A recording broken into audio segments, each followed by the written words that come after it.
Recently, I went to a vintage store near me and I was able to find this copy of Batman Sub-Zero and Mask of the Phantasm double feature. I went ahead and bought it because I recently have had the strong urge to rewatch Mask of the Phantasm. The first time I watched the movie was a few years back, and I remembered really enjoying it, but not really thinking much other than that. So now that some time has passed, I wanted to give it another shot, and I have done exactly that, and I feel the need to talk about it. I want to start out by talking about the story, which is really good. I really like this version of the origin of Batman. I think it was a great idea to have Bruce's past in small increments throughout the film that also adds to the present day plot. I like the twists and turns that they have throughout the movie. It's nice. It's different. Something else to add is that I'm surprised about how mature this movie is. I mean, obviously it's still a PG movie, so there's only so far they can take it. But there's a couple of lines of dialogues in here that I'm surprised they got away with, along with the use of blood towards the end of the film. It is pretty surprising to me.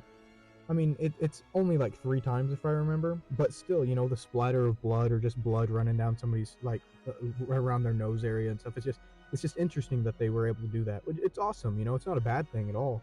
I think it adds to the movie in some respects. I really like how the characters are done here. Starting off with how Bruce Wayne is handled, they do a lot with his character throughout the movie, and not just him being Batman.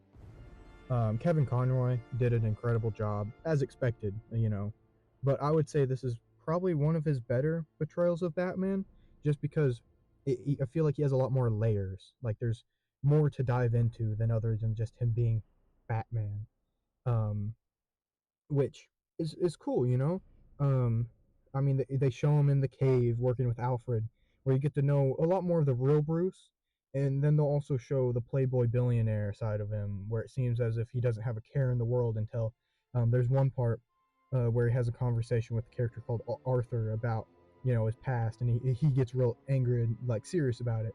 But the best part with Bruce is for sure the flashback sequences, and then we get to see Bruce's struggle with in becoming a vigilante, and eventually Andrea getting in the way of that, and him thinking about giving up on the vigilante lifestyle until he eventually gives into it and dons the Batman costume, and the scene where he finally puts on the suit and Alfred stumbles back a little after seeing it. It's perfection, it's iconic, of course. Speaking of Alfred, I really like his character here as well. I don't have as much to say as I did for Bruce, but I still wanted to mention him. He's exactly how Alfred should be. He obviously cares for Bruce, and you can tell like he's a very big like father figure for him. But he also has a lot of those iconic snarky comments that Alfred, usually has, which is amazing, And his voice actor does a great job voicing him.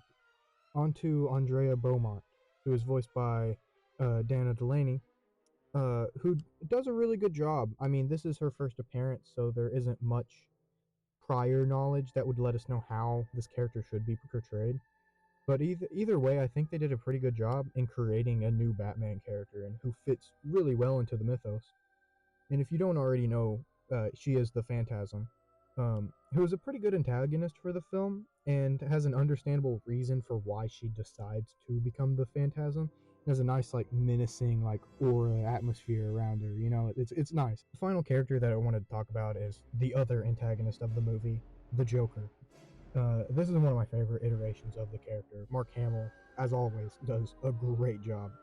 Um, and I think this one it's a little different. His voice isn't the same as usual, which I think really adds to how comedic this Joker is, but also really menacing. And I think that he teeters the line so well in this movie. And in the script gives him a lot of good lines. Like he's funny in this movie. Like it's not just like shocking or just kind of like, oh, I guess that's funny. He's like, I think, actually funny, which some Jokers aren't as like funny as this.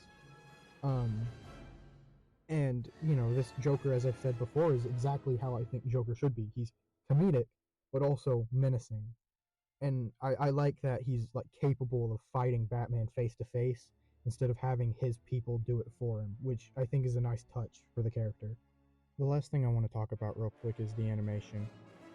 I don't have much other to say than that it looks great. I like how it's the same as the animated series style, just with better shadows and more expressive characters, which is to be expected from the higher budget. I just, I just really enjoy how it looks. Especially some of the scenes with the Joker look really good. There's also some really nice shots in the movie, which look great. Like, honestly, to the point where I would make some of them, like, some of the shots, the wallpaper on my computer because they just look that good. All right, well, that's all I really had to say. So thank you for watching, and I hope to see you all next time.